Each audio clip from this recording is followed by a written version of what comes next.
അതെ, ഒരു 4 ദിവസം കൂടി. അങ്ങനെ ചീഫ് ഡോക്ടർ പറഞ്ഞു. അത് കഴിഞ്ഞ് വീട്ടിൽ പോയി റെസ്റ്റ് എടുക്കണം. ശരി കുട്ടി ഡോക്ടർ. മോള് ഭക്ഷണം കഴിച്ചോ? ഇല്ല, റൗണ്ട്സിന്റെ ഇടയ്ക്ക് ലഞ്ചൊക്കെ കണക്കാ. ദേ, ഇവൻ ഭക്ഷണം മേടിക്കാൻ പോവുകയായിരുന്നു. മോനെ, മോളെ കൂടി കൂട്ടിക്കൊണ്ടു പോ. അമ്മയ്ക്ക് എന്തെങ്കിലും മേടിച്ചാ മതി. അമ്മേ, തെന്നൽ മോളോ? മോളെങ്ങനെ ഇവിടെ? ഞാൻ പ്രോവിഡൻസിലുണ്ട് അമ്മേ. ഗസ്റ്റ് ലെക്ചർ ആണ്. 1 വർഷമായി. അമ്മ ഇവിടെ ഉണ്ടെന്ന് ഈ കശ്മലൻ എന്നെ അറിയിച്ചില്ല.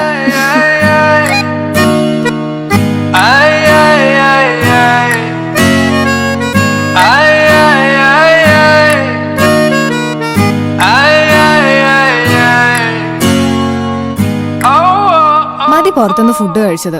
അത്യാവശ്യം പാചകമൊക്കെ ഞാൻ വീട്ടിൽ ചെയ്യുന്നുണ്ട്. ഫുഡ് ഞാൻ കൊണ്ടുവരാം. അതെ, വാ എന്റെ കൂടെ. അല്ല, മോള് പോവാണോ?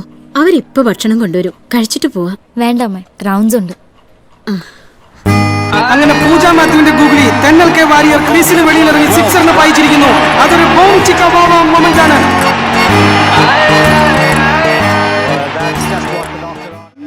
ആളെ പറ്റി ഞാൻ അന്വേഷിച്ചു. തെന്നൽ കെ വാരിയിരുന്ന പേര്. എന്റെ ചേച്ചിയുടെ കൂടെ പഠിച്ചതാ. എന്തായാലും നല്ല പേര്. തെന്നൽ കാറ്റെന്നർത്ഥം, ഗിരി മല എന്നർത്ഥം. ആളിവിടെ പ്രൊവിഡൻസിൽ ഗസ്റ്റ് ലെക്ചറാ. യുവ എഴുത്തുകാരി.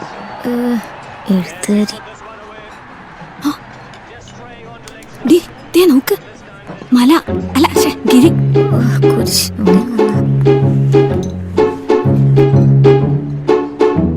ഇവളെ കുറ്റം പറയാനൊക്കില്ല. 5 കൊല്ലം കാത്തിരിക്കാനുള്ള ആളൊക്കെ ഉണ്ട്. ആളെ ചുള്ളനാ. ചുള്ളനല്ല, കുള്ളൻ.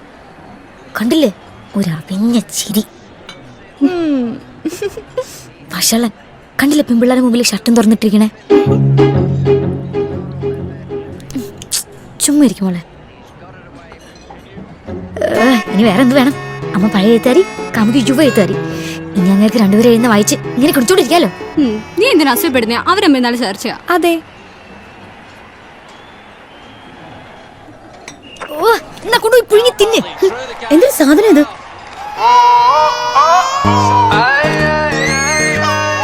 എന്തു പറയാനാ, ഒടുക്ക ആള് കഴിയുന്നത്. എനിക്കാകെ വട്ടായി. തൊടുന്നതൊക്കെ അബദ്ധം.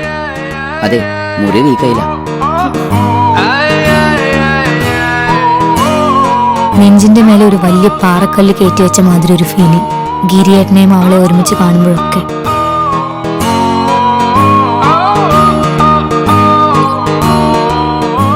അവളെ തട്ടിയിട്ട് നേരെ കണ്ണൂർക്ക് പോയാലോ എന്ന് വരെ ആലോചന. അവിടെ നിന്നാൽ ശരിയാവില്ല എന്ന് തോന്നിയോണ്ട് ഒരു ബ്രേക്ക് എടുത്ത് ഞാൻ നാട്ടിലേക്കുള്ള വോൾവോ പിടിച്ചു.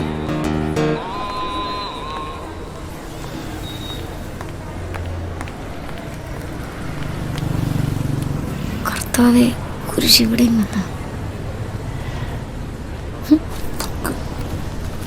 എനിക്കുണ്ട്.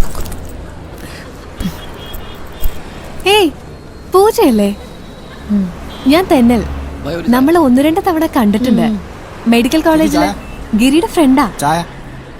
ചായ വേണോ? വേണ്ട. നാട്ടിലേക്കാണോ? ആ അതെ. ഞാനും അതെ. ഹസ്ബൻഡ് വരുന്നുണ്ട് കുവൈറ്റിൽ നിന്ന് ലീവിന്. കല്യാണം കഴിച്ചാണോ? കഴിഞ്ഞതല്ല, കഴിപ്പിച്ചതാ. ഗിരി തന്നെ. അവർ റോബിനെയും കൂട്ടി വീട്ടിലേക്ക് വന്നു. ആകെ പ്രശ്നമായി. പിന്നൊന്നും പറയണ്ട. ഒടുവിൽ റോബിനും ഞാനും ഇങ്ങോട്ട് പോന്നു. ഗിരിക്ക് നാട് വിടേണ്ടിയും വന്നു. ഗിരി ഇല്ലായിരുന്നെങ്കിൽ. എന്താ ചിരിക്കുന്നേ? ഒന്നുമില്ല, എനിക്കപ്പോഴും അറിയാം നിങ്ങൾ നല്ല തിക് ഫ്രണ്ട്സ് ആണ്. ചേട്ടൻ വേണ്ട ചായ? വട വേണ്ട.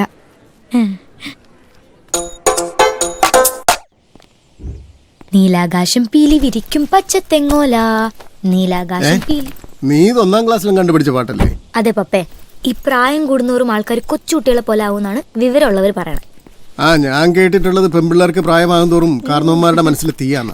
പ്രായം എത്രയെന്ന് വല്ല വിചാരമുണ്ടോ നിനക്ക്? ദേ, നീ വരുന്നു എന്ന് പറഞ്ഞ് രാവിലെ മുതൽ കാത്തിരിക്കുക സണ്ണി. മോളെ, ഞാനിപ്പോ ഒരു പുതിയ പരിപാടി തുടങ്ങിയേക്ക. മാരേജ് ബ്രോക്കറാണിപ്പോ. ആദ്യത്തെ ബിസിനസ് മോളുടെ അടുത്തുനിന്ന് തന്നെ വേണം എന്നാണ്. നല്ലൊരു പയ്യനുണ്ട്, പെണ്ണ് കാണാൻ വരാൻ പറയട്ടെ ഞാൻ. പെണ്ണ് കാണാനോ? ഇവളെയോ? നല്ല കാര്യമായി. ഇവക്കേ അങ്ങോട്ട് പോയി ആണ് കാണേണ്ടി വരും നമ്മള്.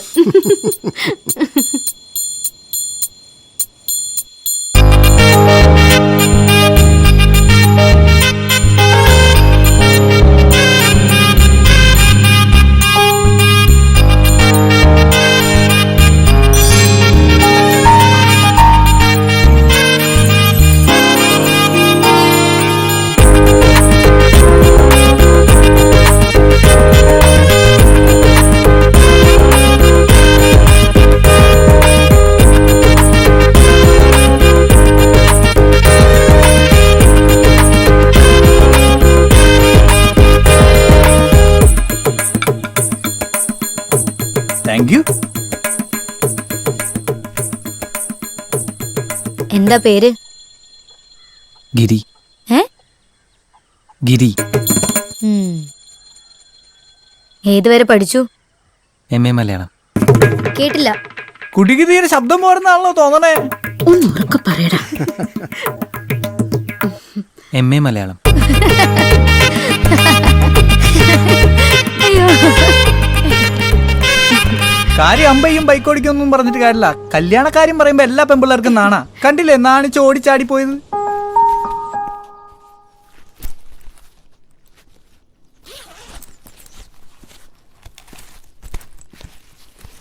നീ നാണിച്ചോടിപ്പോയി എന്നാണ് ആ സണ്ണി പറഞ്ഞത്.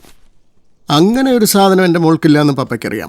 അതുകൊണ്ട് ചോദിക്കുക, ഈ കല്യാണക്കാര്യം പറയുമ്പോൾ മാത്രം മോളെന്താ ഇങ്ങനെ ഒഴിഞ്ഞു മാറുന്നത്? ഒന്നുമില്ല പപ്പേ, ഞാനൊരു കാര്യത്തിന് വേണ്ടി വെയിറ്റ് ചെയ്യാം. അത് നടന്നില്ലെങ്കിൽ ഞാൻ പറയാം. അപ്പൊ പപ്പ പറയുന്ന ആളെ കേട്ടാ പോരെ? എന്ത് കാര്യം? എക്സാം വല്ലത് വേണോ? ആ, ഒരു വലിയ എക്സാമാ. ഞാനും പഠിച്ചതല്ലേ MBBS. അതേതാ ഞാനറിയാത്തൊരു എക്സാം? സിലബസ് ഒക്കെ മാറി കാരണവരെ, ഇത് കാലം വേറെയാ. എവള് പുലിയാണ് കേട്ടാ. ഒരു വരവൂടെ വരണ്ടി.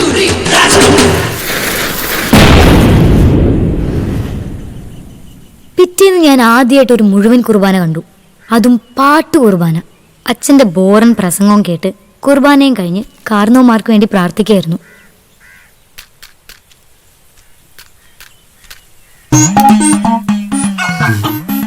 ആരിത്?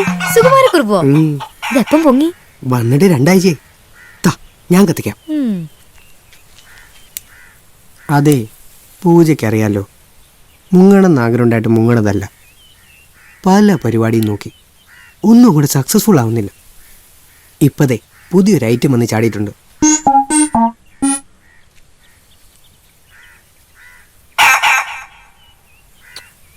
പറ കേക്കട്ടെ. അതെ, നമ്മുടെ നാട്ടിലൊരു കുങ്ഫു ടൂർണമെന്റ് സംഘടിപ്പിക്കുക.